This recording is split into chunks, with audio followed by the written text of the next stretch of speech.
twin focus on the trashing of the Constitution. I wonder what you think is the appropriate way to deal with the people who have been trashing that Constitution, and especially with regard to the idea of impeaching Cheney and Bush. Yeah. Well, time is running short on all of this. We do that. But I would certainly tell you that come January 20th of next year, with the Justice Department, Attorney General, the statute of limitations will not have run out here. And to utilize that office to look back on wrongdoing here is something that I will engage in aggressively here. Because the lessons are important here. The lessons need to be learned, not just by those who may have done so, but in future generations, that you cannot do these things and expect to be exonerated for them. It's the reason I was so aggressive in my opposition to John Bolton to be the ambassador to the United Nations. I don't normally oppose president's choices for cabinet positions. If you get elected as president, let's assume legally,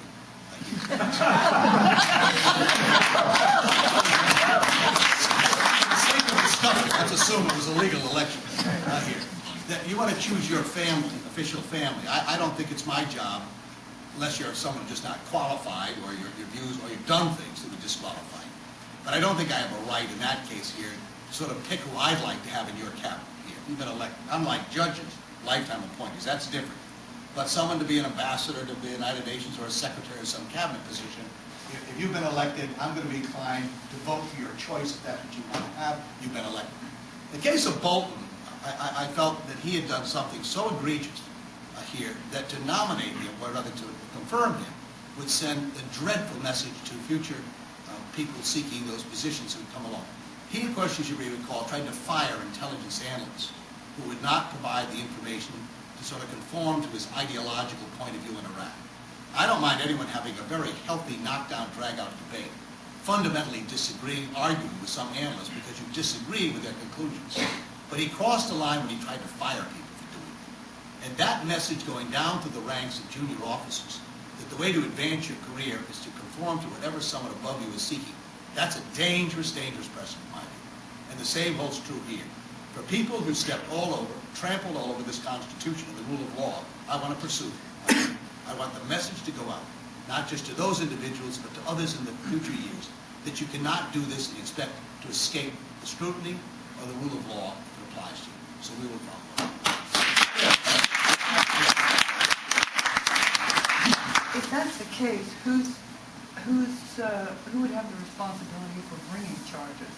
Would it be in the House or the Senate? Or No, I'm not looking at the impeachment process necessarily. No, I mean, as you said, after. Justice Department. These are laws. I mean, you're looking, violation of statutes and so. And who can request that the Justice Department? That's my Attorney General, and that's the criminal divisions or others that would pursue those matters. Can this be influenced by senators, and congresspeople, and the president? No, they're not supposed to. The rule of law is supposed to be blind in the sense here. But you need to have, people need to be willing to look. I know there's a tendency these things, once administrations are over and they leave town, it's sort of you wipe the slate clean and you move on. I think that's a dangerous thing right now. What we've been through, here not to look back. I've been reluctant. I know this has raised the issue, even before this. I mean, I'm saying time is running out on your question on impeachment. The reason I'm reluctant about it, now part of it is having been through one here in the last months, where it took 18 months and it sucked all the oxygen out of the room to do it here. And while I've been terribly frustrated by fellow Democrats over the last year on the war in Iraq and other issues here, my view is that Democrats consume the time on indicting in the House and trying in the Senate. That's all we would do. Believe me, having been through this, you don't do anything else when you do that. Everything else stops. For an awful lot of people in this country, that is not the dominant issue. They're worried about their jobs, their health care, a lot of other things. For Democrats, for the first time in 15 years or so, to be back in a position to do something about those issues and to take our time on this, I think would probably cost us the election in my reaction. I think people would say, we gave you power and this is what you did with it, we'll try something else. So I'd be reluctant, even if time were there, for that reason. But this is, again, we're down now to 8 or 10 months. I'm not sure you'd even get an indictment in the House, and if you did, getting a conviction in the Senate. I know that can have a value just going through it here, raising the spectrum. But certainly, an administration looking back on these individuals and what they've done is very much, it's not only, I think it's a responsibility to do. This is not about politics.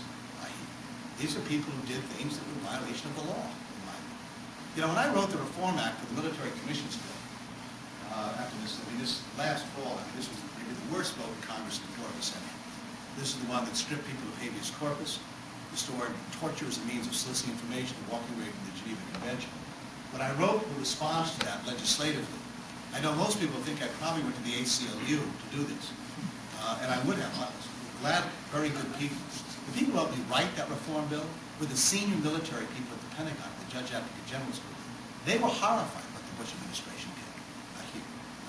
They were the ones who were furious, publicly excoriating the Bush administration for what they were doing. I think it's important to know. They didn't talk about draw the conclusions that everyone in the Pentagon just sort of goes along with everything else. These remarkable senior officers were just tremendous. In fact, when Gates was being conferred, they called me and said, insisted Gates, before he gets conferred, will send word back not to allow this present crowd, Rumsfeld, to be able to set into concrete the regulations based on. They're gutsy people, the senior people in the military. You ought to know that as well. When we talk about them, there are people there who do stand up. In fact, it'd be interesting to know, last Tuesday night when I came back from a mini filibuster on the Foreign Intelligence Surveillance Act, two people came up to me in the airport in Des Moines as I got off by the luggage rack. Both of them said, we're both Republicans. We're going to vote in the caucus for Republican. But if you get the nomination, we'll support you at the election next year. Because that Constitution doesn't belong to Bush or to you. It belongs to the American people. You like the fact you stood up for it. I spoke at the AMVETS the other night, and the guy who served in the 101st Airborne Division in Vietnam said, I've been a Republican, I'm becoming a Democrat, because at least as a Democrat standing up for the Constitution. And I didn't fight in Vietnam and served for 20 years. Talk about protecting property. It was about the rule of law and the Constitution. And somebody standing up for it. So it transcends this idea. People care about this deeply. Not just those of us who are more progressive. In fact, historically, conservatives a lot of times were better on these issues than Democrats were in protecting the Constitution. Yes? Couple quick things. Sanction the two guys up there in the front. Let's stop them from doing anything more to the country as they are right now, working probably vigorously to change whatever they can before they're out of office. So if we can, let's try to sanction them.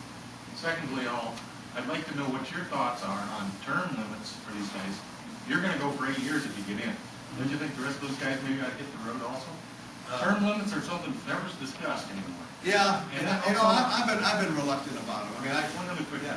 When they get retired, let's stop them from becoming powerless lobbyists, because that's where the corruption is in Washington. Yeah. They're lobbyists that are congressmen, senators, they're back in there, millions of dollars are being tossed back and forth. We need to get the law back in America, right there, in the belt. Well, we now have, they have limitations. I think they're wait 2 or 3 years before you can actually lobby Congress again. We just passed some reforms last year to extend that period of time as well. On the term limits, I think you and I probably disagree on this one. The problem is money, not term limits here. The problem is redistricting.